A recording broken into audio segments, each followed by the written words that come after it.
welcome to another episode of Win TV. I'm your host, Denise Rollard Barnes, and thank you for joining us today. We hope you've had a chance to pick up a copy of this week's Washington Informer.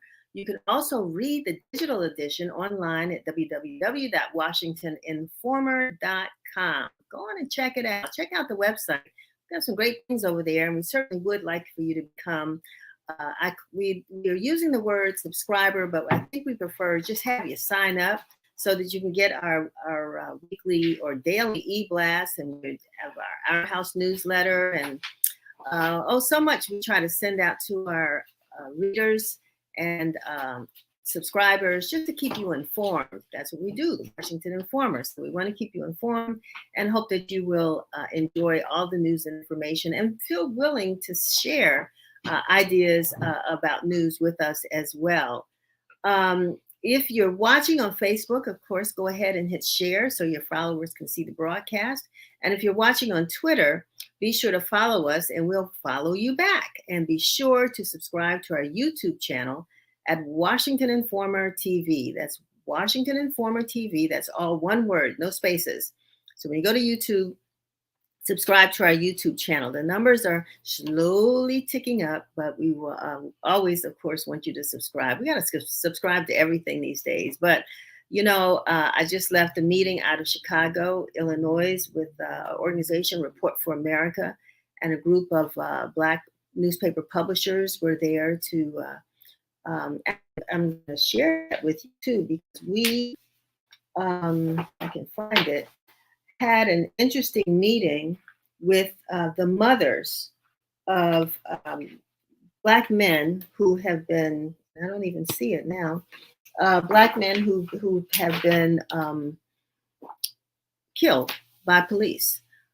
We had Amadou Diallo's mom and 3 others, and I don't know why I don't have that in front of me, because I should, and I wanted to share that with you.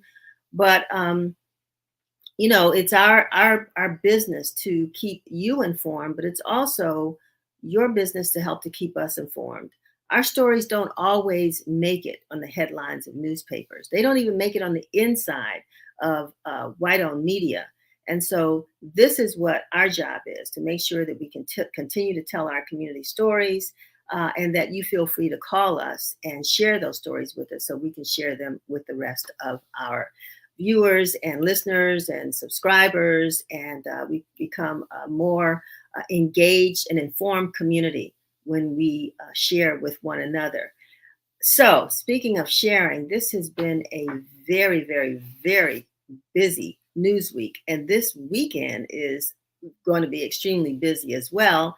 And so our team of reporters and photographers are going to be out all over the city covering all of the activities that are taking place this weekend. And fortunately, we will have some folks online on our show today that may not be talking about this weekend, but stuff coming up that we all need to be engaged with, and stuff that will keep us motivated and inspired. That's what's really important. But, Representative Benny Thompson, member of the Congressional Black Caucus, delivered his opening statement last night as chair of the U.S. House Committee on the January 6th attack.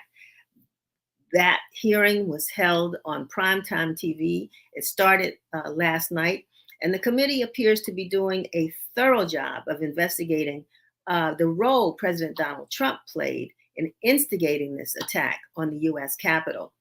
This was the first of 7 hearings that will be broadcast live on channels, particularly CNN, MSNBC, you name it. And it's a must-watch hearing. You don't want to miss it. Get a chance to see the role that our local police officers played, the Capitol Police, those in the 2 white supremacist organizations, Proud Boys, and the other one I can't think of, but it's important, not necessary for me to name them. But what they did and how organized it appears they were in staging this attack and giving us some ideas about how we need to make sure that when we give our local officials power to address those issues. The mayor, Congresswoman Norton, no one from the District of Columbia could call out the National Guard that day. And so the question is, who did, why, and what took so long? So anyway, you want to watch these hearings. I think it's a great conversation. It's a great study in civics, and because we've had the last quote unquote, and Congressman Thompson mentioned it when we had an insurrection type event in the United States, and it happened with Abraham Lincoln, and we're talking about the Civil War, and some of these folks are trying to get us back to that point. So we got to keep a careful eye on what's going on, and watching these hearings, I think, is one way of doing that. If you're not a reader or really not a studier, you'll get a lot of information out of these hearings. It's been reported that the bird flu virus has been found in ducks at the Lincoln Memorial reflecting pool. So we're still in the midst of COVID. We've got, what is it? The monkey, what is it called? The monkey virus that seems to have been found its way in the area. And now we're talking about the bird flu. But fortunately, the Departments of Health in DC, Maryland, Virginia are keeping a careful eye on that in order to determine whether local residents need to be concerned about the impact, because the bird flu is contagious. And so we need to keep a watch on that and an ear on that. The DC City Council has said they do not support construction of a new stadium for the Washington Commanders at RFK. And Virginia legislators tabled a discussion in that state. We've heard from a lot of DC residents. I don't think many DC residents support the construction of a new stadium, but there is a question: what's going to happen at RFK? And we will be following that and keeping you abreast of what will be happening with the old stadium, which I think is slated for demolition within the next year or so, but what will take its place. And so only time will tell. We've also learned that, I'm going to bring this one up though, Sherry, because I think it's a good one, that there's a Black enterprise has reported that a Black father of two, he happens to be a fighter pilot and tech innovator. His name is James Samuel Jr. Mr. Samuel has created an app that helps students alert their parents in the event of a school shooting. And the app is called Angel Tech, ANJEL, Angel Tech, all caps. And it's a cloud-based app, and it sends automatic notifications with live video streaming, audio, and the child's exact GPS location. Again, parents just trying to make sure that their kids are safe and their children are safe and that they know where they are just in case. And children want to feel safe. We heard that from the hearings this week, also on Capitol Hill, involving the school shooting in Texas and also in Buffalo, New York. Children want to feel safe. And it's so sad that we've come to this. But the question is, will this app give parents a peace of mind? We'll follow that and see how that turns out. So anyway, on Wednesday, Mayor Bowser introduced the My Black Homeownership Strike Force to address discriminatory practices preventing Black Washingtonians from having access to purchase homes. As you all know, this fits right within our House series that we've been running for the past year and hope to continue to run, assuming that we'll get funding for it. But our reporter, Asia Beckham, was there, and her story is up online about the new strike force, and we're going to follow that as well, because home ownership in it's been a legacy problem for Black people in this country, and being able to not only purchase homes, which we were able to do in the past, but now here we are, we can't hold on to our homes. People come in and change neighborhoods, run highways through our communities, all kinds of things that disrupt our communities and cause displacement and the loss of home ownership. So the mayor says she has a plan, and so we want to see what the strike force is going to do. And Asia Beckham will be following that story, and we hope that you will follow it in the Washington Informer. And speaking of home ownership, I hope you've seen our June, this is National Home Ownership Month. June is National Home Ownership Month. So I hope you've had a chance to see our home ownership supplement. We are so proud. We do this every year. Home Safe Home is the theme. And Dr. Chantella Sherman, who is our special sections editor, actually pulled that together. We got a lot of support from um, advertisers, including Industrial Bank and Wells Fargo and George Mason University and Home Finance Agency, so Housing Finance Agency, and many others. So you want to check out this issue if you're thinking about buying a home, if you're trying to find some resources. This is a good place to look. And if you can't pick up a copy of the Washington Informer, it's online at washingtoninformer.com. So you can pick that up. I mean, go to the site and see a copy of the supplement and read on, brothers and sisters, read on. So the month of June is a very busy month. I mean, not only does it bring in summer, we should have our, I mean, summertime is already here. We call it June summer month, but officially it comes in on June the 21st. But also this month we have the Pride Month. And you know, the big Pride Parade will be taking place this week with all kinds of activities here in the nation's capital and across the country, probably even around the world, because it is a Pride Month. And so the DC community will be very busy. On the 19th is Juneteenth. And so I'm sure many of you all will be participating in Juneteenth activities. We hope that you will join us, and you can visit the website to get more details for our annual Washington Informers African American Heritage Tour.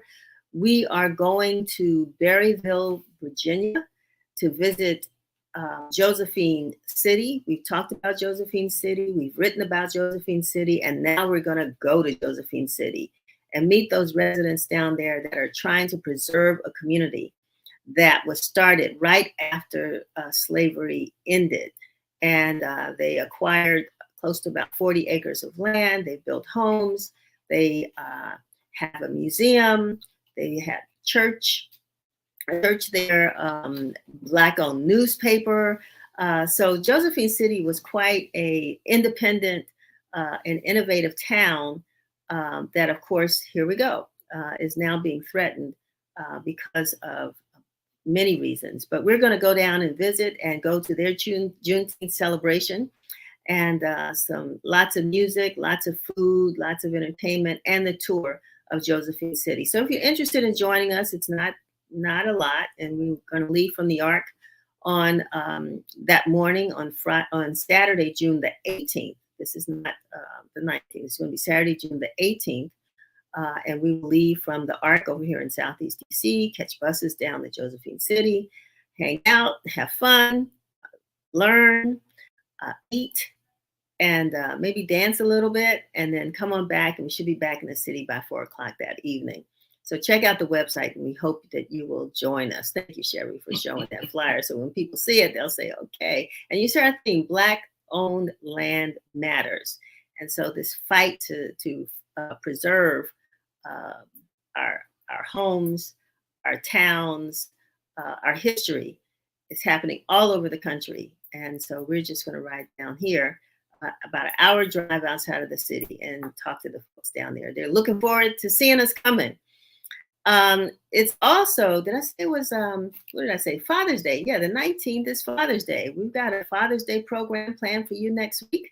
And so we want to make sure that we do all that we can to say thank you to our fathers, who are so many that just don't get the credit that they deserve, because we've been doing out a series of photographs that show what fathers do. And we always talk about what fathers don't do. Well, we're going to talk about what fathers do. And fathers do a lot. And so we're going to have some fun with that, do some photographs, and focus some fathers on our show next week. It's also a Professional Wellness Month. And so with that, we look forward to talking about how to stay well. And we have a guest on to talk with us about that today. And then also it's Black Music Month. And we've got a great lineup of a guest today, a great lineup. How do you have a lineup of one guest? I said it, pardon me. But we have a guest today that's going to talk about busking. You all know what that is? Well, stay tuned. We're going to talk about that in a little bit. And last but not least, when I talk about professional wellness, again, it's how can we create a holistic environment for employees And so, one of the things that makes a good employee not only is salary and good working conditions and benefits, but we have to be concerned about the wellness of our employees. And so, um, we will have someone on to talk to us about that and how we can keep folks working, earning, and feeling good. So, um, I'm going to not really go through all the list and names of folks because I want to get them on.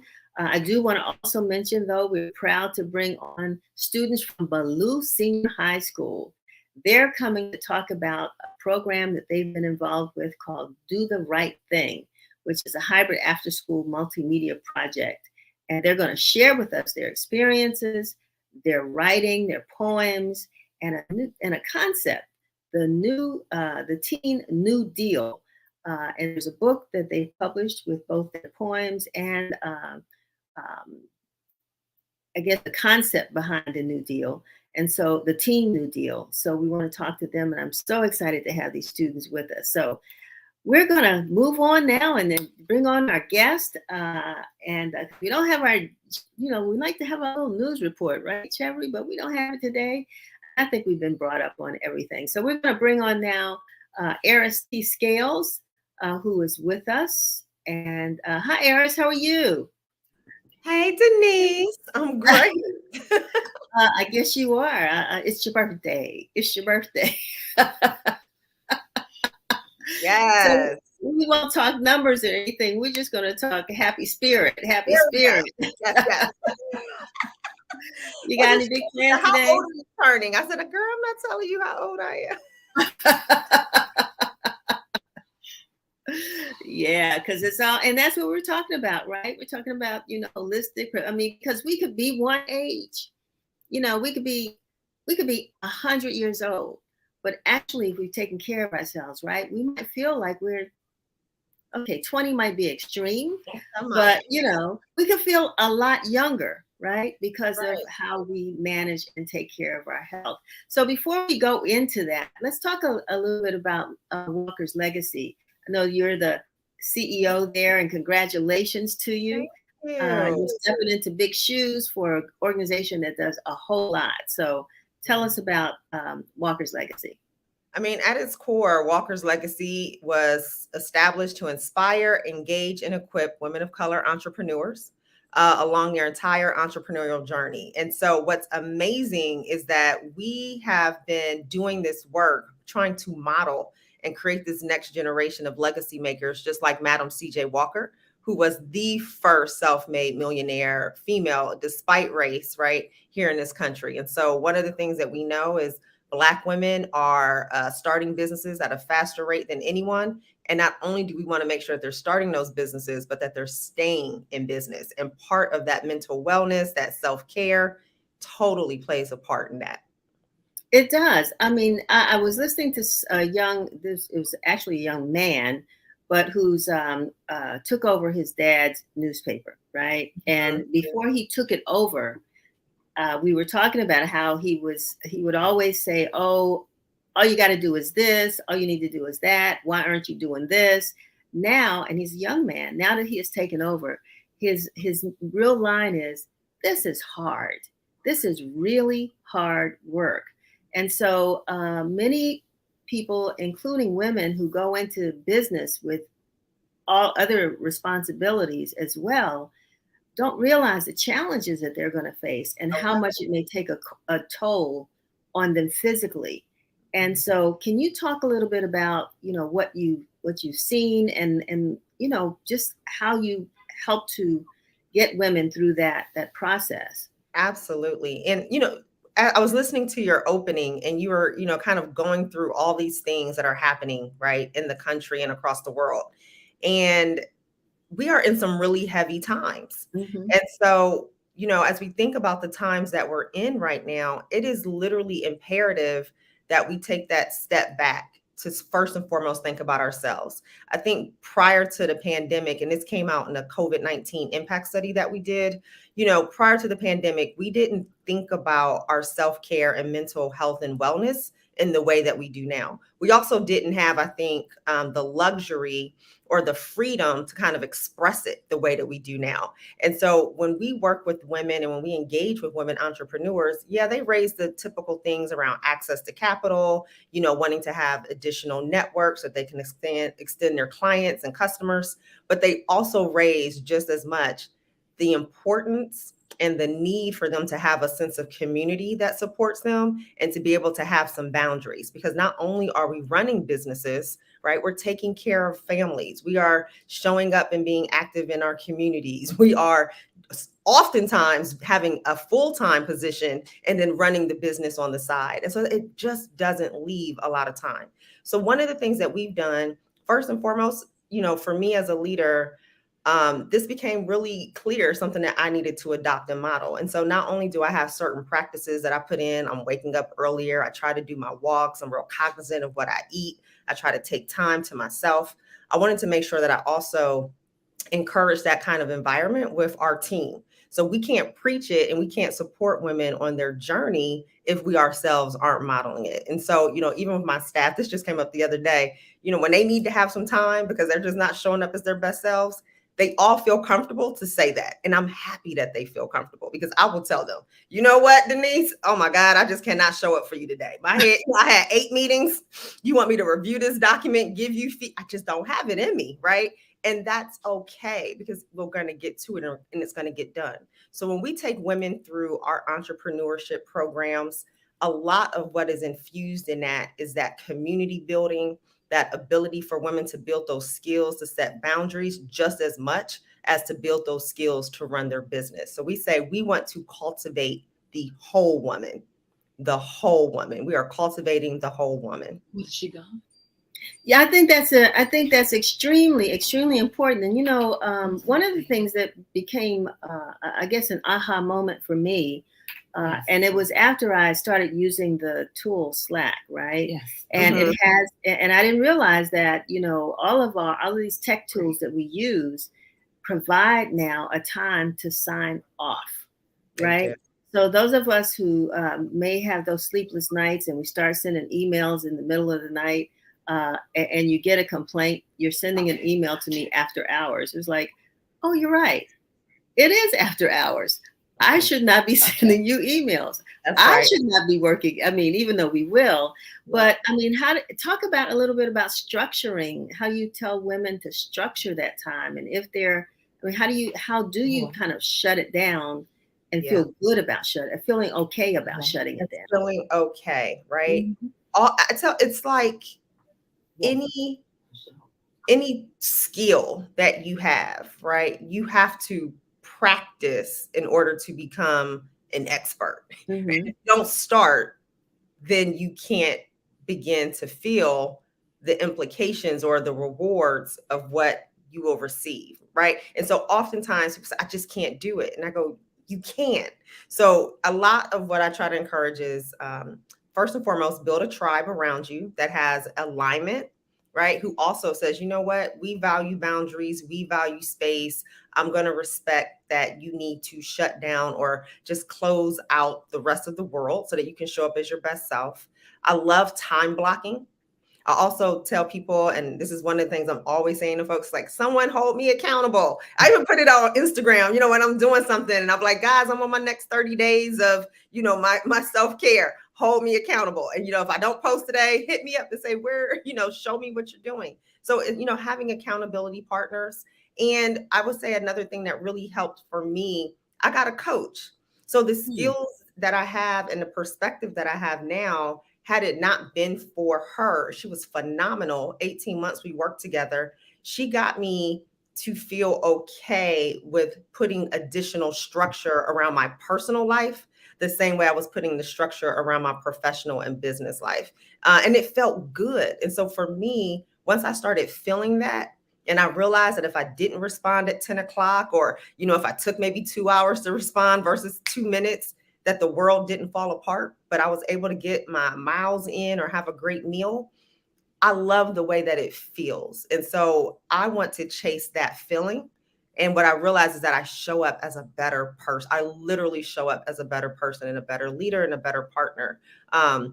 So, find an accountability partner, structure some time for your personal self the same way you do others in business, and just start, just and wake up a little earlier. I was never a morning person. Now I'm up Yeah. at 5 a.m. I'm getting stuff done for me, and it feels so good. I'm not going immediately into the hustle.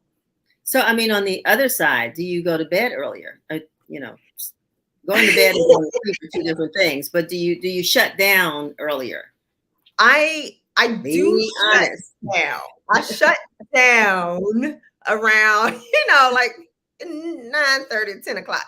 I'm Okay. probably in bed by 11-ish. What I realized, because I'm living a little, like I'm eating differently, I'm exercising, I drank a lot less. The sleep that I needed, like I don't need 8 hours. So if I get 5.5, 6, I feel great. Mm-hmm. So, that's my target. Everyone is different. But I do realize before I used to need 8 to 10 hours, Wow. but now I Wow. don't. Yeah. Yeah. So Yeah. We have some young people that are coming on a little bit later, some high school students. And I guess in closing, because young people deal with a lot of stresses and you can hear it in their poetry. And hopefully, they will, find the all the things you're talking about, which is what I think where it should really start, accountability partners and all that.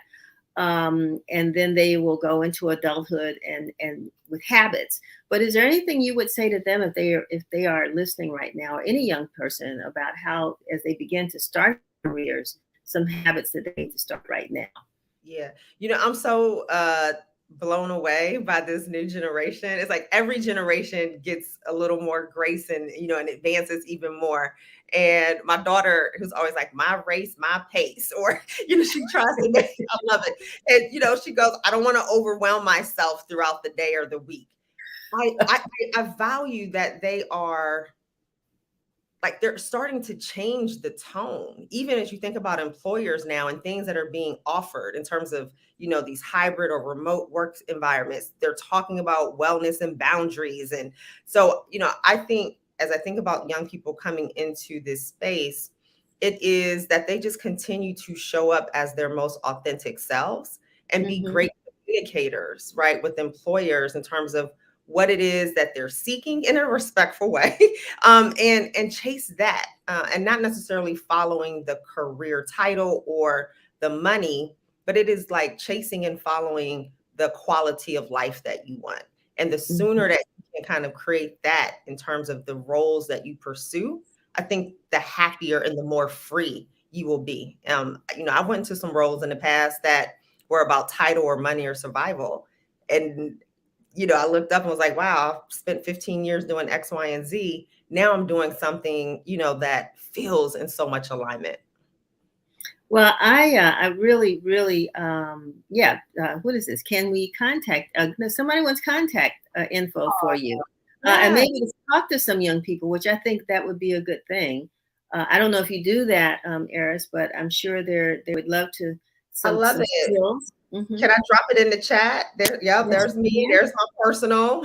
Here's Walker's Legacy. So at Era Scales on, and there we go. Thank you. wonderful, wonderful. Yeah, yeah. I think they listen, reading poetry, their poetry. You can tell the life that they don't want. That's And so right. now it's how do they get to the life that they do want? And That's right. so, yeah, this would be great. Well, I really thank you for being with us on your birthday, Hey, and sharing with us. And, we hope to have you back again and again, because the information that you share. Lastly, I mean, if someone wants to join or be a part of Walker's Legacy, how does that work? fantastic question. So, and I really encourage them to follow us on social. We do a spring and a fall, and we're having a summer cohort for our business accelerators. It's where we're promoting all of our events and opportunities to network. We also have a newsletter that you can sign up for on our website, walkerslegacy.com. We won't overcrowd or bombard your inbox, just a couple times a month. Yeah. Wonderful. Eris, thank you so much. Thanks, Denise. Wish you the best. Have a wonderful day. All righty. Yep, Bye. celebrate, celebrate. All right.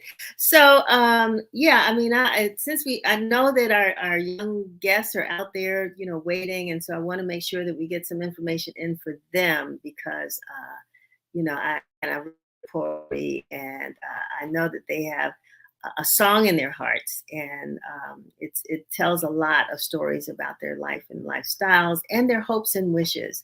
And so, our next guest, Lorenz Wheatley, one of those who I guess started with a dream, and he is one of those folks that you may see at well, I don't know how many places he's been, but people like him are at metro stations, outside of office buildings, at street festivals, or in the park.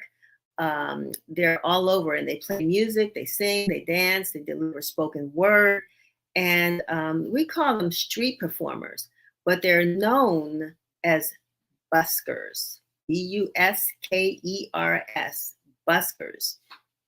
And passersby show their appreciation for the performance when they drop money in the bucket and or collection receptacle or whatever they may have.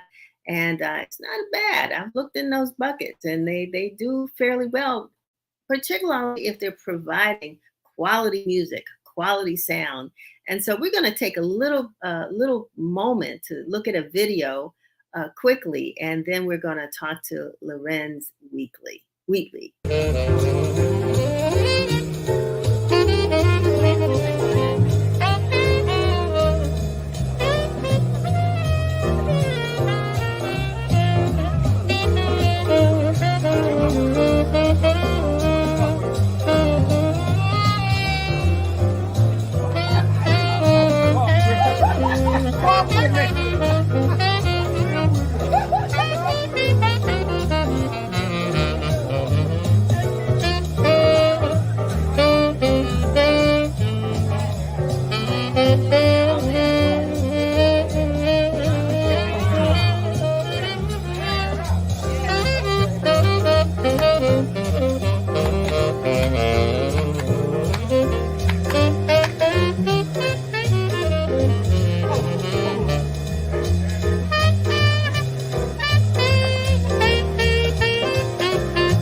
I've often walked down the street before, but the pavements always stay beneath my street before.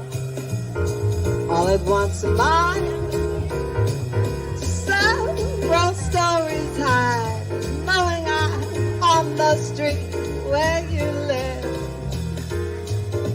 All the lilac trees in the heart of town.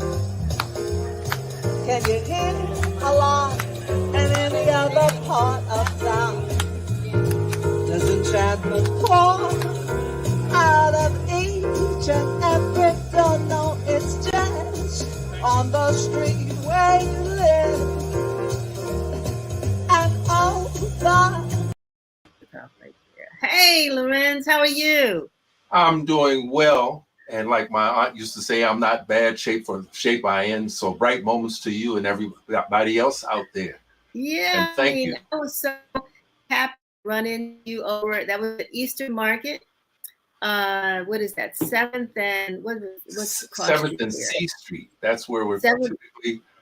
And that young lady that was singing with me is Miss Karen Lovejoy, who's had quite a legacy already here in the Washington, D.C. area. Well, both of you have.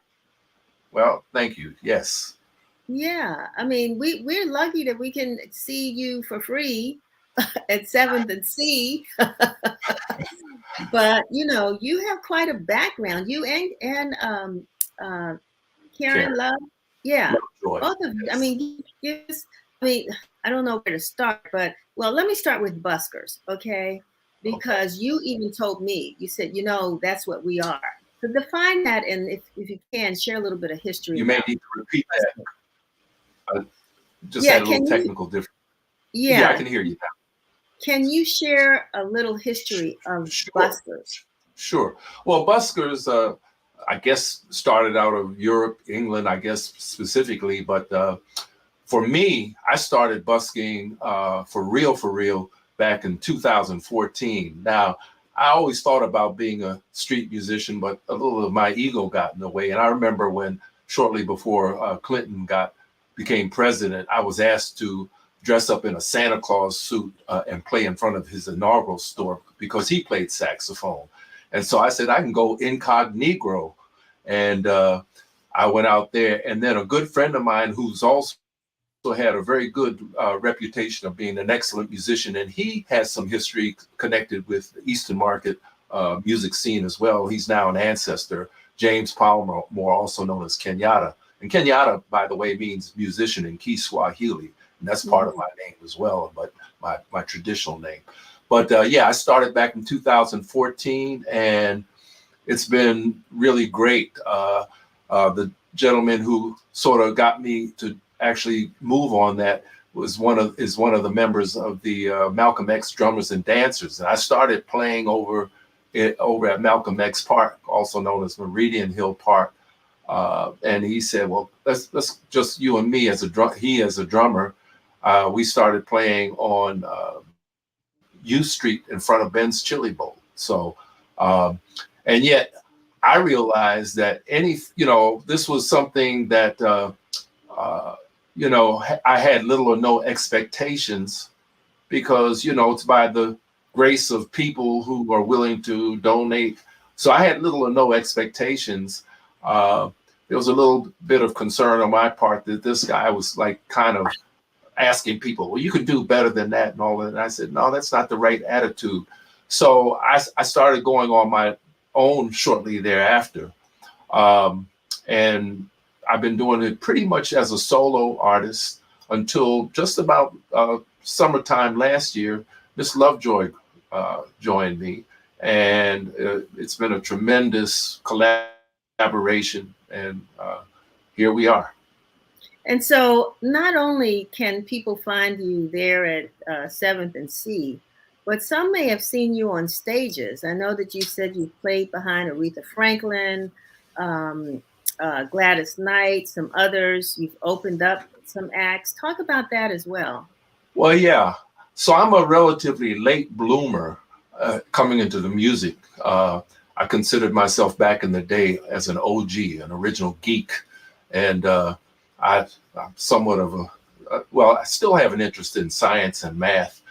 But yeah, back in the early to mid 80s, I was able to start really taking off after playing with one of the really notable musicians here, Maria Rodriguez, who's also an ancestor. Her real name is Jean Butler. She was out of Cleveland, Ohio, and she had a Latin band. So I started really with her, and we played at such places as the Showboat Lounge, which is now Songbird. I don't know if it's still on 18th Street, right next to the McDonald's at the corner of 18th and Columbia Road.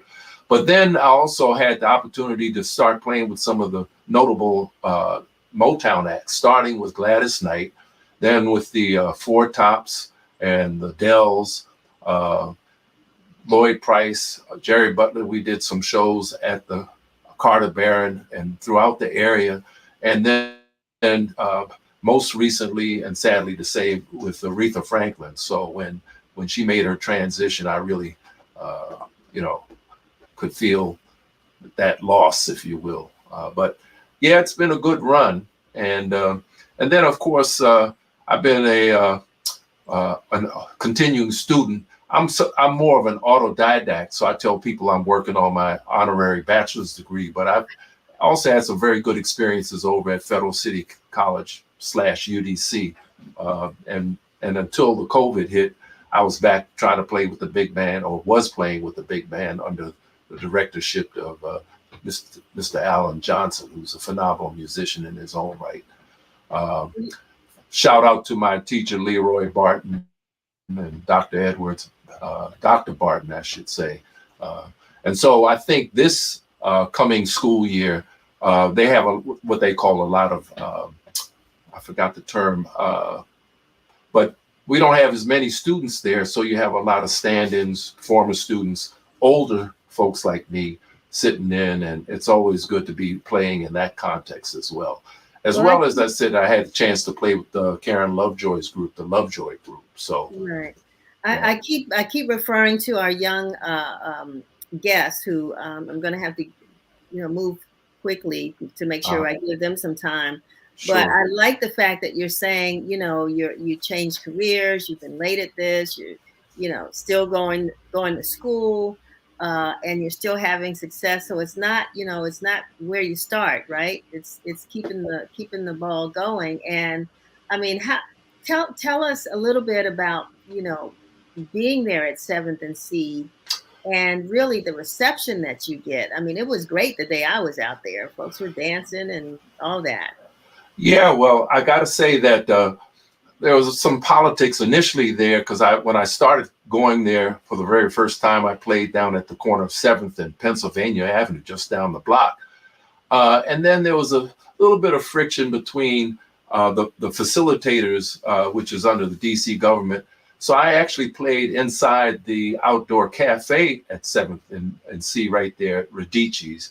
But there's almost been like a 180-degree turnaround where now Karen and I are getting this great reception. We're being basically asked to come and show up and compensated by the person running the vendors, doing the marketing over there. So it's been really a great experience. And so I've been there pretty much since 2014, 2015. So we're talking about 7 years at least. And other places we played throughout town. I played in the Logan Circle area. I played initially at the P Street between 14th and 15th in front of the Whole Foods. And I called myself playing musical medicine. And I just want to note that a good friend of mine who's also been in a lot of the organizations, he died back in 2014. And he was at the Joseph House, which was a hospice, initially started for AIDS patients, but then also was open to people with terminal illness. And my friend had cancer as a result of lung cancer. It went to his brain. And I was so impressed with the attention, love, and care that he received. And so I have to get back over there to just share this gift, because I think music, I tell people that I like to practice music as medicine. And as we know, it's some kind of a sick world out here. But as long as I can get people moving, and like they say, it don't mean a thing if it ain't got a swing. So when I see people dancing and little children tapping their feet, people bobbing their head, I know I'm doing the right thing. Well, you definitely are, both of you, you and Karen, and I want to thank you for making. Now, are you out there Saturday and Sunday, or just as long as the weather permits? Yeah, I mean, this beginning of the year was kind of challenging because we had this roller coaster weather ride. But yes, typically every Sunday, and of course, I'm always available. We are always available for private engagements as well.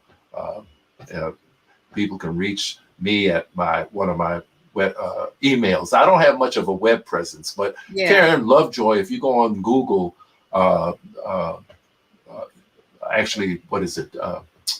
YouTube. She has a lot of things of her performances on YouTube under the Lovejoy group.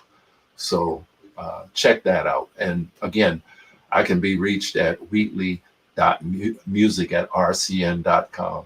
Exactly. So, well, I think it would be a real treat, for folks, one, to come and see you all down there, as I said, at 7th and C, to drop a dime or a dime or a dollar, whatever, whatever. And when people can't, and as long as they are smiling, that I know it's as I said, music is medicine, and I give it away freely, and we're blessed to get anything and everything that we've got. Well, I want to thank you for letting me disturb you on that Sunday. I was so excited, and the music was good, and it makes people just, enjoy the day, which you really add so much to the spirit and flavor of the community. Well, so thank you. Well, it's our pleasure, my pleasure, and thank you. And bright moments, light, love, peace, and balance as you continue to give and take care. Thank you. Thank you. All right. Have a good one. Yeah, so I've got an idea for our poets too, because God, can you think about it? Maybe they can have like a little music in the background, a little stage. They could do sort of live poetry on the street, and let people. Oh gosh, okay. Before we go there, though, I want to talk to Danny Tucker and Nunu McKinley, who we were talking about music now. So we're going to talk a little bit about go-go fitness. And this is summer, and everybody's now trying to get rid of that. What is it? Well, someone told me it was COVID-19, but I guess now it might be about COVID 20 or 25. So the pounds we're trying to shed and feeling better, as we were talking about earlier. So thank you all for joining us. And hey, who's going to start? I want to know, what is go-go fitness and how did you all get started with that? I mean, it's DC, so Danny, you want to talk? Or? Yeah, how are you? Thank you, first of all, for having us. I was a great admirer of your dad and your stepmom growing up, so thank you for having us. It's an honor to be here. I started fitness 10 years ago as a Zoom instructor who only did go-go, and it became popular, so we decided to do a class and started out with 8 students, and 10 years later, we've had a number of instructors. Nunu, one of my most famous instructors and one of my most successful instructors, who's now doing his own thing, is here with me. And we still do go-go fitness. Nunu does his own thing, but he still does go-go on Monday, which is awesome. And we're still here doing our thing. I mean, that sounds like nothing but fun. I mean, it's exercise, but it sounds like nothing but fun. Nuna, what are you? I mean, are you from DC? Yes, I am from DC.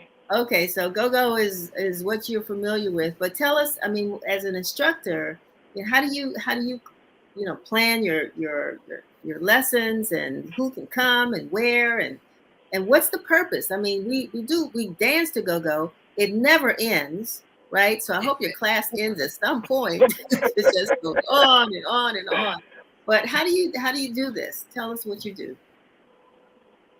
Okay, so I'm a natural dancer, and I've been dancing since I was young, and I really got into it to lose weight when I was younger, because I was kind of husky, and we had the MTV and the music videos, and I just always watched the videos, and I just got into dancing, and you're young, so kids are teasing you about being kind of heavy, and dancing, it just made me feel good, and I was good at it naturally, so it just became a thing. And as I got older, you meet people, and I met this one lady, Ingrid. She was heavy set, and she wanted to lose weight, and I was one of her friends, so she asked me to join her in a few classes, and people thought I was an instructor just because I caught on easily, and I made it my own. And eventually we met Danny at a go-go fitness class, and it was actually their second DVD taping. Mm-hmm. And that's how I came across Danny, and I joined her team there. Planning my class, music, since I'm a dancer, when I hear certain songs, routines just come to me. Like, I could be driving and listen to a go-go song or a hip-hop song or any kind of song, and moves just come to me. So sometimes I have to stop, record it, or write it down, because I'll have a part of the routine already in my head with what I want to do. Other times I'm thinking of what kind of body part I want to work on. Mm. And that's another way I come up with routines. And my playlist is kind of like a roller coaster. I want to take you on a ride. So, you have to build up the anticipation. You have to, like, the warm-up is the start. That's how you set the tone of your class, and, the energy, your warm-up, it has to be, the start, the push. And you just have to take them on a journey, and you have to know your class. You have to know your students. You have to learn them, because everyone isn't on the same fitness level. So you have to, make sure you have your limits and know your students' limits, and make sure that they know their limits, so they won't have to try to compete with the student next to them. You have to. Right, I mean, right. It's kind of hard being next to someone that has more energy, because you want to get on their level, but it takes time because that Do person what may you have can been do. working out longer than you. Right. I was just saying, as you know, when I started earlier, I said, there's some people who could be in their 80s, 90s, 100 years old and still mentally and have the desire and may even physically be able to move like someone who's in their 30s. Yep. But on the flip side of that, you could have a really young person, who's just kind of out of shape and moves like a 90-year-old person you would think that person would move. So what is the range of age groups of your classes, Danny and Nunu? Who do you all cater to? Can you be does it matter? Could it be an old person like me, or it can be anybody? It's a family affair, Chuck Brown style. Period. okay. When Nunu and the rest of our instructors, and they were students. Nunu, of course, was at an excellent variant level, but then I had some who were not, who could only Yeah. do, like you said, the whole point is in go-go, you're going to get everything. My oldest student right now is 78-year-old Carolyn Marshall. And Carolyn comes with her oxygen tank. So Wow. Carolyn and her oxygen tank, which is named Sam, they crank at their level. But there's a member of our team that is able to work at every level that we have. And then we have our new super, I call them my energizer bunnies. So you have our youngest student is London and Brooklyn, and they are 12 and 7. So it's a family affair, Chuck Brown style. You just have to make sure that your team is ready to deal with, as Nunu said, whatever variant level that you have in your class. And that they identify with somebody on your team that looks like them. One thing that makes GoGo Fitness different, and I'm happy to say, like Nunu and our other instructors, as they went on to do their own thing, they kept this. They have a fit team that helps their students relate. It really helps students when they can see on the team people who look like them, and not a bunch of models who they don't look like. So where can people find well, we just put it up there, but where you're just still, I mean, give us a sense of where we can find your classes, and is there a fee, or how does it work? For GoGo Fitness, and then I'll finish real quick and let Nunu give you his schedule. You can see where you can find us at the bottom. In the DMV, I have a Maryland class in Upper Marlboro on Mondays and Saturdays, and at DC, I have a partnership with Marcus Cable. We are also franchising for our 10th year, so shout out to the GoGo Dallas Fort Worth, Texas. They kick off next on the 25th. Congratulations. Yes, and then we also hold the Go-Go Seattle, who was one of our first franchises, and they do the Go-Go mixed in with their Aqua and their Zumba classes. So we're looking to franchise. We're starting a new website. So if you're interested in training and becoming a Go-Go fitness instructor, hit me up, or training with me and doing like Nunu and taking that training, taking it to another level and going on and do your own thing. We work with that too. So that's our schedule, and I'll let Nunu give you his. Yes, so I'm getting back into the swing of things and being in front of students personally. I was doing virtual for a while during the pandemic. So right now I'm just teaching at the Gold's Gym at Ritchie Station. Mondays, 6 p.m. is my go-go class, go-go banger Mondays, and then Saturdays is my Jumpstart Saturday morning class at 9:30 a.m. My social media is right there below.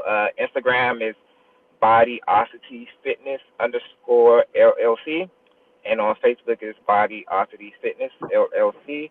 And I also do separate events outside of those gyms. So at those events, you can come and get better knowing of what Bodyosity offers. At Gold's Gym, it's just what I offer there, but Bodyosity is my brand, so that's outside, and that's another me, another brand. Me. I got you. Yeah, yeah. No, I got you. That's fine. That's fine. And years ago, when Zumba became the big thing, and everybody said, "Well, what is Zumba?" Right? You go into a class, and so I mean, it's energetic and fast moving, but the whole time you're thinking, we should be doing this. So, Danny, I want to give you a high five, a hands up, we did it. Whatever, for doing that, and for taking it across the country. Because if we could go in and do Zumba, not knowing, the Latin music, although it is a lot of fun and I like it, but still, I mean, why not? So it's our music. We did it for our music, for our don't mute DC, don't mute us. We Go-Go Music deserves to be a dance fitness, and thanks to Nunu, all of my team that has come through for 10 years, we are a permanent part an unknown part of Dance Fitness National. So we are grateful. All right. Thank you all for being with us. Thanks for waiting. Thank you for having us. All righty. Take care. All right. So I want to get my young people on here. We call ourselves saving the best to last. And now we're running overtime, but we're going to stay as long as they can stay. So we're going to, I think, open up with a poem. Is it from Shannon? Right. We're going to do that. And then we're going to start with our interview.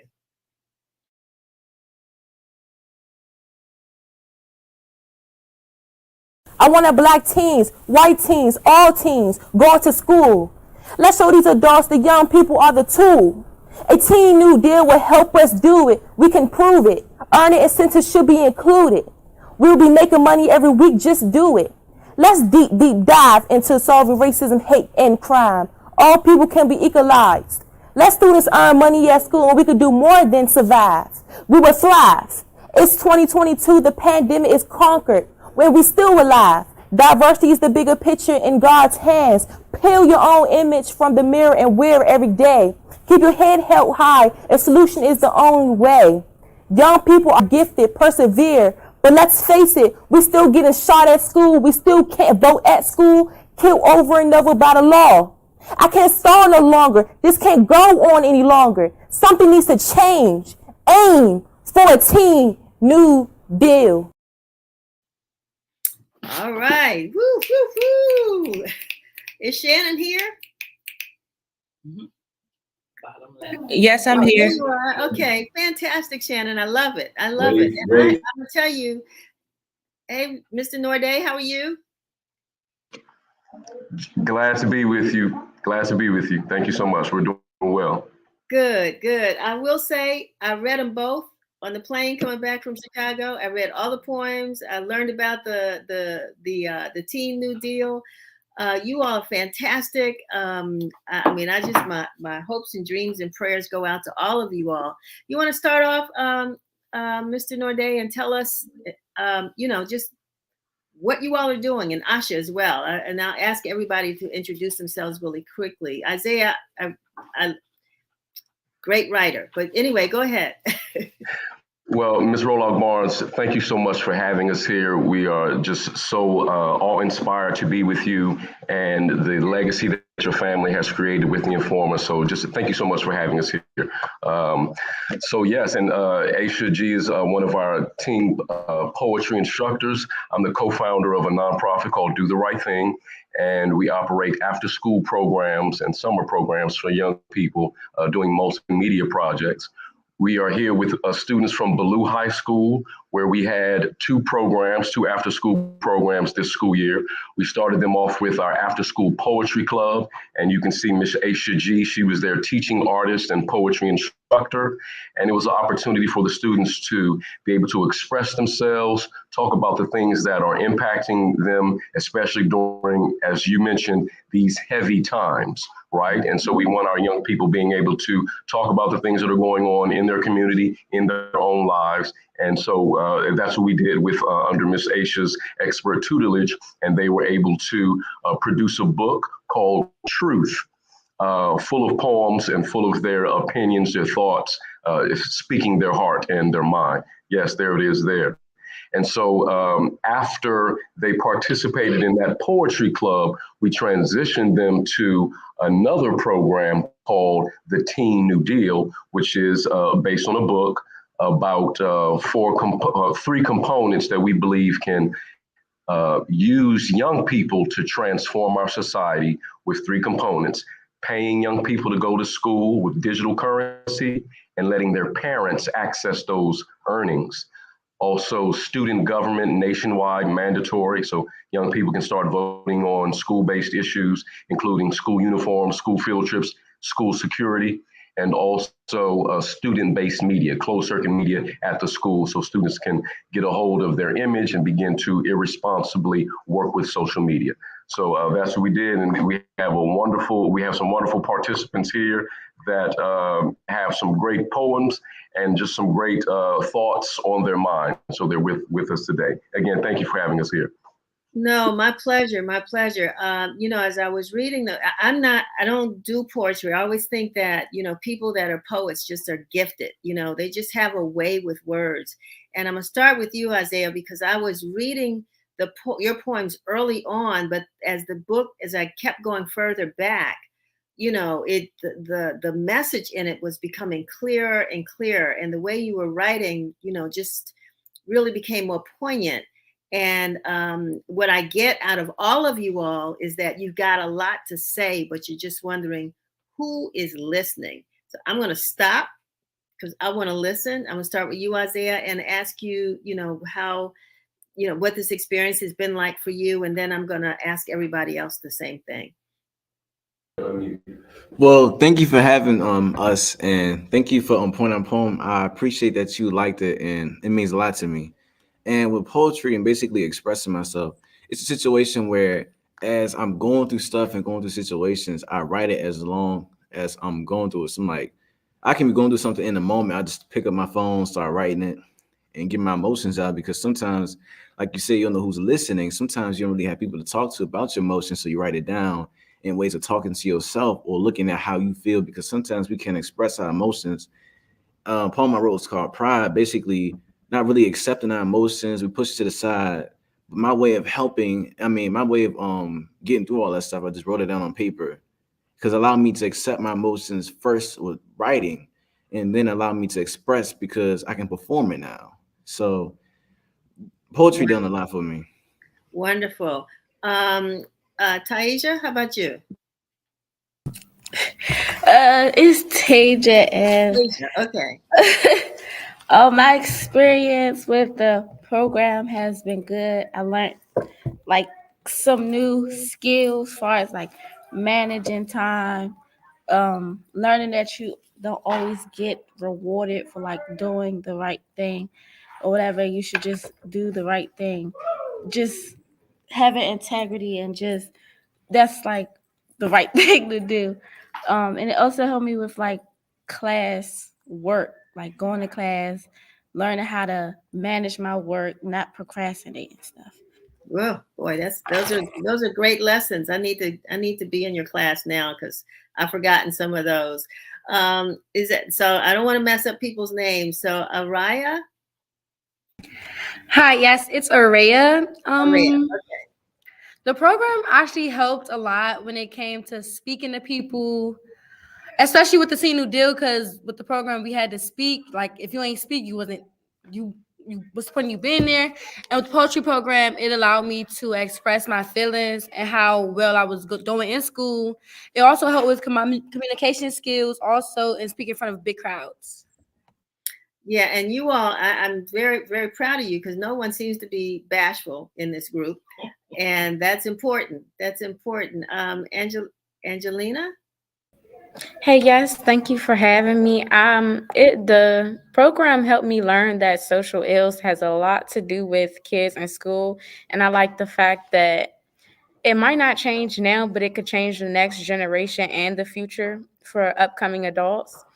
It helped me bring my grades up in school because I felt since being in the program, I was getting paid to school. So I was going to my classes, almost got straight A's, and I got on the road for last quarter, and I will be getting on the road for this quarter. So it really did a lot for me.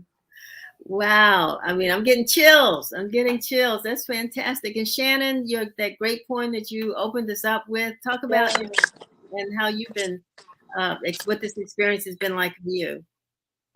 This experience helped me a lot because I have lack of patience and I have bad communication skills. So once I joined the Teen New Deal and the poem program, it helps me a lot with talking to people and managing how to write, think better. So this program really helped me a lot. Thanks for having me. I'm sorry. Go ahead. Oh, I said thanks for having me. Oh no, my pleasure. Thanks for coming. You know, this is kind of a little bit off point, but you know, tomorrow there are going to be thousands of young people coming to DC, talking, you know, about March for Our Lives and ending gun violence in schools, and many young people like yourselves who are qualified to be on that stage to deliver messages won't be there, or at least won't be on the stage. But I mean, if you were, if someone asked you today, can you speak tomorrow? Who would say I would, and this is what I would say? Okay, Isaiah, what would be your message? Okay, can you repeat that again? Like one more time so I can be able to put it like. That's a good way to buy time. Excuse me, could you repeat the question, please? I like that. But if you got a phone call today, because you all are poets, you have a lot to say. If someone called you today and said, look, can you represent Ballou at the March for Our Lives tomorrow on stage, and you just said you would do it, what would be your message? Basically, March for Our Lives, basically the message that I will promote, it's a poem and it's called Take Your Chances. Basically talks about learning how to just do things without having to sit there and wait for validation. And one of the lines I said, don't wait for permission to do what you want to do in life because people are acting dismissive. I was basically saying, like, don't sit there and stop. You shouldn't stop caring because they don't care. So I was just like, you should just take the chance and just go for it and not wait for somebody to tell you that it's okay to do that, or is somebody else marching in front of me so I can march behind them before you to just step up and say, I want to do it. All right, strong message. Yeah, Mr. Norde. Denise, Ms. Barnes, if I could speak to what Isaiah just mentioned, this poem that he has in the book called Truth. It's called, I think it says, Take a Chance. I read this poem. I read all the students' poems, and this one spoke to me so profoundly because I'm taking a chance with this program, our Teen New Deal program. We are paying the students to read this book called The Teen New Deal, where we're talking about paying students to go to school with digital currency and letting the parents have that money. And if I can tell you, I've spoken with a lot of people about this idea, many adults, and a lot of people are against it. And I can understand that it is a controversial idea, talking about financial literacy and putting money in students' pockets. And if they haven't read the book and don't know all the details that I've put in there, it can seem very controversial and seem like something that we shouldn't do. But I read this young man's poem. Now I'm almost half a century old, right? And I read this poem from a high schooler, and it gave me the motivation. I said, wait a minute, and am I reading a poem? Am I reading poems from kids? And they're giving me the motivation that I need as an adult and a co-founder of a nonprofit in the nation's capital. They're giving me the motivation that I need to move forward. And so if I can just piggyback and let's, just like you said, you read the book on the plane, there are some amazing words of inspiration from these young people in this book. And just like, may he rest in peace, Congressman John Lewis said, these young people are going to be the answer for us. They may not have all of the answers, but we can use them. If we can harness their energy and their brilliance, we can transform our society. And so I'd just like to say kudos to all of our young people here on your show. Thank you so much. But we do have to take a chance, and that's what this poem was about. Yeah, I like the fact that this is a workbook, right? And so there are lots of exercises in here, and you even. In addition to John Lewis, I mean, you talked about Nas, you talked about Andrew Yang, the former mayor of, and I like the way you asked those questions towards the end. I'm like, this is inspiring. Michael Bloomberg, Charles Blow, whose book I just bought, called The Devil You Know, a Black Power Manifesto. I just bought that book this week. So, I think it's a great way to move forward. Asha, let's talk a little bit about how, your role and what you've done in working with these young folks, and then I'll ask them to grade you. No, that's your joke. I won't do that, but you're muted. Oops, and now you're sideways. Okay, let's unmute. Oops, okay.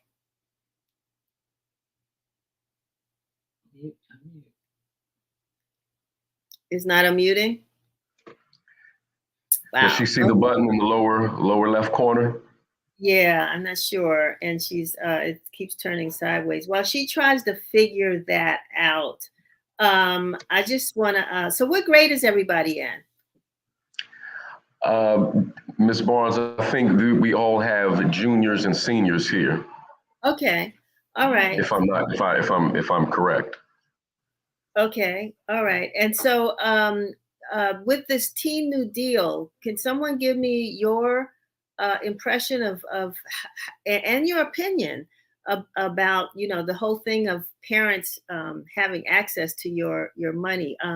Tasia, Tasia, I keep doing that. Tasia. Yes, can you repeat the question? I'm sorry. Yeah, I mean, just tell me what you think about the Teen New Deal, and also the controversial part that Mr. Norday mentioned about parents having access to the money that you make for going to school. I think the program, the Teen New Deal, is good. It will motivate students, to go to school. A lot of students will, especially in our generation, some students think that going to school is like it's no purpose or it's no reason, or like the things they learning is not going to be useful in their lives or whatever. So maybe if they have been able to earn incentives and stuff to go to school, it might want them to improve on attendance, improve on grades. As far as the parents getting the money, I think it will be helpful too, because it teaches both the parent maybe and the student to how to be responsible, to save money and not just spend it.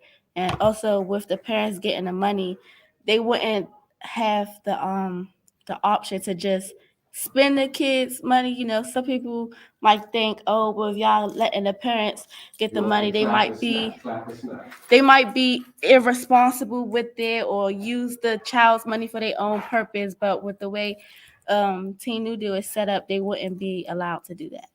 And Angelina, you're gonna say something as well. Let me bring you in. Yes, I think that the parents getting the money is a good idea because it will start when you first enter school. So it's not like any first graders or second graders should be dealing with money. And a lot of kids can't afford uniforms or textbooks and stuff. So the parents could go ahead and take the money, buy the uniforms, buy the textbooks, buy whatever the child needs to continue to attend school. And with all the pandemics happening and a lot of parents didn't have any jobs anymore, they got fired, they could use this money to maintain their household, buy food, and just get materials that they need. I see Mr. Norday back there saying, "Come on, let's," because I know you all agree. So that sounds great. I'm gonna come back to you just about how, because you said without the government too. You talked about that, but Aisha, are you there? Can we get you yet? Let's see. Can you guys hear me? Yes. Yay, There you are. we won. Sorry. Hi, Yeah. guys. So let's talk about your role and how you have helped to, expand the minds and the work of these young people. Wow, I had the joy and pleasure of opportunity this year in working with these young students, these young, beautiful minds, helping them and holding them accountable to meeting their artistic goals around poetry and spoken word. Yeah, we had a lot of fun. So the students had the opportunity to compete in the Poetry Out Loud Festival, Words on Fire. They also had a really cool, give it up for you guys because you guys slammed me. That was so much fun. Yeah, we had the opportunity to participate, which is an oration competition that comes through the Arts Commission, the Commission of Arts and Humanities in DC. Mm-hmm. So they had opportunity to learn poems that were created by historical poets, famous poets, and dictate them to the audience. And they were graded for accuracy, understanding. So we spent a lot of time, connecting with them, just having them explore poetry at all. They also had another competition, which was a spoken word poetry slam. Our girl Araya there, okay, give it up for Araya because Araya competed in all of those on the statewide level. Araya placed, I believe, was it 30 place at the spoken word poetry slam? Mm-hmm. Yes, so that was a really cool win for Ballou. I had a really great opportunity this year to work with these students and putting their poetry together. Wow. They submitted over, I think it was 58 poems that came from the school. Mm-hmm. And I edited them, I went through them, I read them, I connected with them to figure out and create a collection of poetry under a theme that represented them. A lot of the work that we did over the school year was on self-evaluation, right? Like looking at who I am, who this world is, and what is our connection, right? So you'll find in the book a lot of our poetry prompts that the kids wrote to, that are about like, what is it like to walk in their shoes?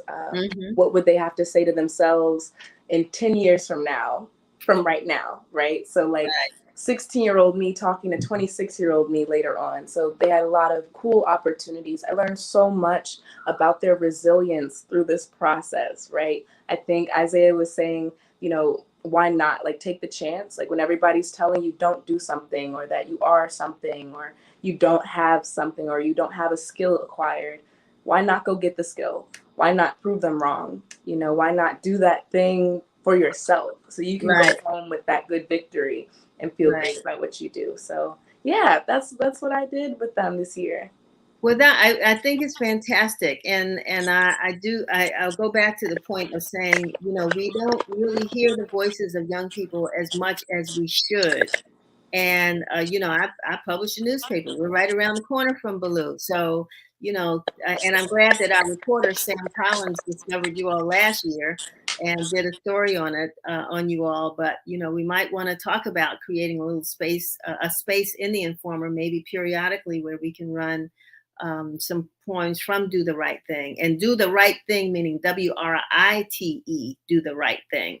So I want people to remember that. So I'm so proud of you all. And again, like I said, I'm around the corner. So anytime you want to drop into the Informer office, now that we are kind of, well, not over COVID, but still, you know, you're welcome. I want to go through really quickly, and then we're going to end with you reciting your poem, Isaiah. But Angelina, what are your career goals? What do you want to do? I wanted to be either a pediatrician or a lawyer. Fantastic. You wanted to, or you want to? I still want to, yes. All right. Good. Araya, I keep doing that. Araya. Yeah, my goals were to be a criminal psychologist because I love solving cases and all that. Fantastic. Tasia. Mine is to hopefully be CEO of my own business. That's when I want to go to college for the major in business. Okay. If not, I would want to be a teacher. Okay. You have an idea what kind of business you'd like to run? Clothing, like fashion. Like right now, I do a small business when I design clothes and shoes. Oh, cool. Okay. You're a big student. I call him big. He's really small, but he came out of Ballou, and he's a designer. And when he was at Ballou, he was designing clothes and having fashion shows and what have you. And now he's in New York someplace doing the same thing. I'll get his name, but you know, it would be good for him to come back and check you all out. Shannon, how about you? Mine is to be a traveler and be a professional model. Okay, you said a traveler? Yes. You want to travel? I want to travel around I want to go everywhere. Okay. And I also do photography, so that helped me a lot.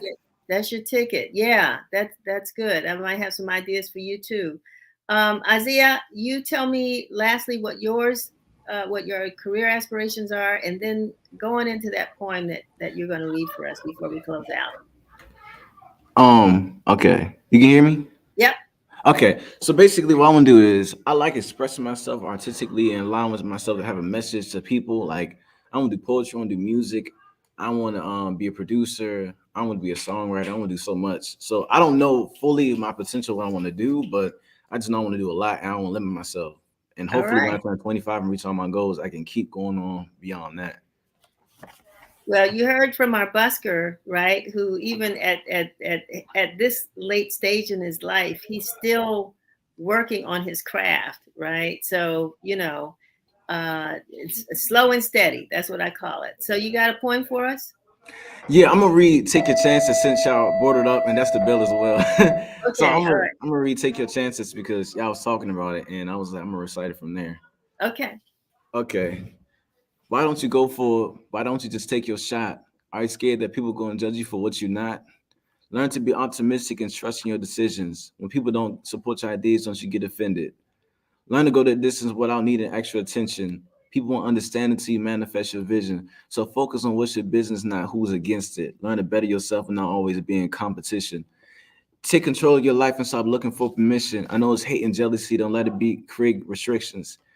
Don't push away from your goals, dreams, hopes because people are pessimistic. Just because they don't care don't mean that you need to act dismissive. Trust your senses and worry about what you got and not what you're missing. Trust your gut and don't worry about who listens. Just push past your feelings. Remember, every superhero in someone else's story is a villain. So stop looking down at the floor and start reaching towards the ceiling. Life is determined by your problems or what you're feeling. Just allow time to help you and just focus on healing. Don't worry about what you ain't got, but focus on what's been given. Take your chance, it's your moment. Show the world what you're gifted. All right. Love it. Yes. I want to thank you all so much for being with us today. Keep up the great work. I know you will. And maybe I can get these books autographed by all of you all before you graduate, move on. But thank you. I don't know anything else you want to add, Mr. Norday or Asha, before we go? Just thank you again for the opportunity. This is amazing. We honor you and your family and the legacy that you have provided. These students nowadays have all this social media, the apps, the TikTok, the YouTube, but can they even understand? I'm not sure they can really understand the power of you and your family having a newspaper in the nation's capital, the platform that provides us, the access to information. We thank you, we honor you, we applaud you for the work that you continue to do, and we're just proud to be here. Thank you so much for this platform. My pleasure. Maybe I can come over there. That's how I can get those autographs. I can come to you all. All right. I just wanted to say really quick, Miss Denise, and everybody, I just want to thank the students, because I haven't seen you guys in forever, and I miss you, and you're awesome, and I hope you're still doing great work in the world. I want to thank you, Miss Denise, for offering this platform for them so they can have this experience in life. This is really, really awesome for them. And thank you again to Do the Right Thing for letting me facilitate and work with you guys. Alrighty, y'all. Have a good one, you all. Thank you. All right. So this brings us to the end of another edition of Win TV. I totally enjoyed this show myself, talking to some great creative people. We want you to be sure to join us next week when we talk to the Father of the Year selected for Prince George's County and the Father of the Year selected for Montgomery County and some other folks we're going to have as we salute Father's Day. We want you to have a great weekend, but don't go away because now it's time for WI Bridge DC and Media Prints, What's Going On DC. See you next week.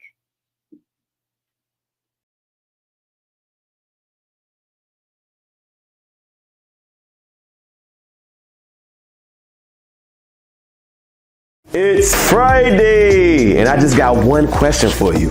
Are you ready? Let's go. We bring you culture and taste, art and entertainment. We bring you history and politics. And we got all things DC. I even got you covered, Maryland and Virginia. Welcome to What's Going On, DC. Welcome back, folks. I'm your boy, the Media Prince. Let's get this thing started. In politics, the race for mayor is in full speed. As you will see, Trayon White and Mayor Bowser all throughout the city. Take a look. So Trayon White, he is presenting a Father's Day kickback barbecue. So dads, come on out and enjoy. Now for Mayor Bowser, she speaks on gun reform. Take a look. I'm Muriel Bowser. I'm the mayor of Washington, D.C. I'm a mom, and I demand action. I'm pleased to be here with moms who demand action. I want to welcome you to your nation's capital, and I want you to know that you are joined by a team of Washingtonians who refuses to give up this fight until Congress does its job. Great news. DC passes a bill banning punishment of workers for marijuana use. In sports, DC's own lethal shooter, the NBA shooting coach, just became the first trainer ever to have his own Jordans. Take a look.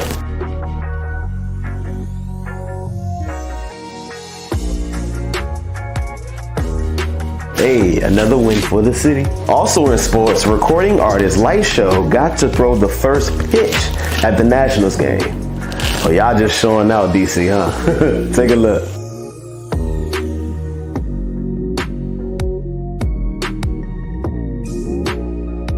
Let's end sports off with this video of Jack Del Rio of the Washington Commanders talking about the insurrection at the Capitol. People's livelihoods are being destroyed. Businesses are being burned down. No problem. And then we have a dust up at the Capitol. Well, there's nothing burned down. And we're not going to talk about, we're going to make that a major deal. I just think it kind of two standards. In entertainment, DMV Zone Martin Lawrence reunites with the entire cast of Martin. Check this out. What's up? You so crazy. For the first time in 30 years. Wow. One of TV's most iconic casts. We capture the black experience. Is back together. Let's go, let's go. What does GTD stand for? Got the draws, okay? Martin the Reunion, streaming June 16th on BET+. DC's own Dave Chappelle is set to team up with Chris Rock for a joint comedy show. Are y'all here for it? Pusha T with a message for DC, Maryland, and Virginia artists.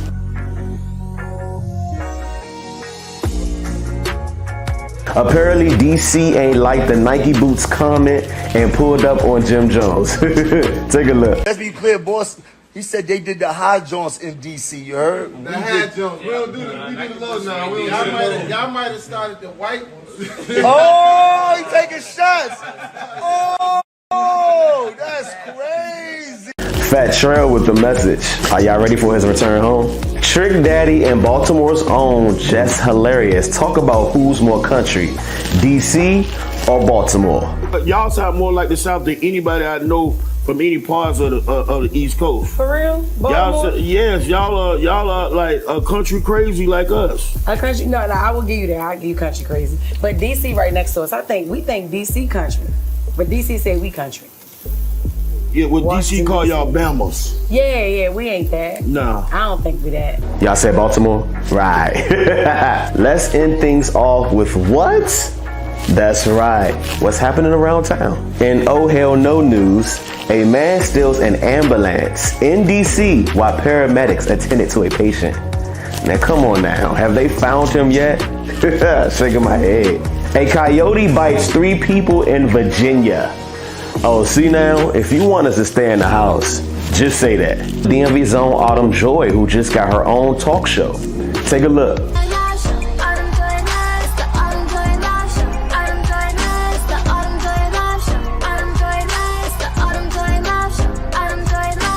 What's your favorite TV show? Autumn Joy Live. What's your favorite TV show? Autumn Joy Live. Top Shelf Peacock presents The Cookout this weekend if you're looking for something to do.